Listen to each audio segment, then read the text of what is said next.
Delta prick and Benin prick, which one you prefer? Now, to make your pickles bring out plenty water, what is the easiest way to knock you to make you bring out lots of juice? That's just search, throughout the smelling when you're touching, then you suck. So which kind of nipple we get? Now the one when you shoot where points come out, where person can easily assess, lick, suck, play with. Now in between. In between. Okay. Now, what about your clito, your lico, your lico? Okay, your clito.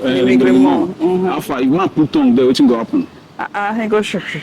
You will bring out water. Are you serious? So if man they knock you and you know they bring out water, now the man not sabi or now you not there in the mood or now you not get water for your well.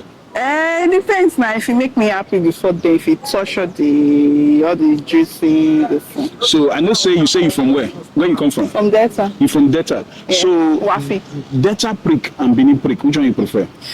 Delta prick is a bit white well. There's a bit white well. So Delta not the carry last, but you know the carry last. No, at all. So which style you prefer? You say what? Which style you prefer for knacking? Back. Back. Oh, wow. I bet where you spoil? Now Warri have been at Benin you spoil. Where you spoil? Chineke me, Nabini. Anyway, we've done you good. Carry on the ministry. Very important.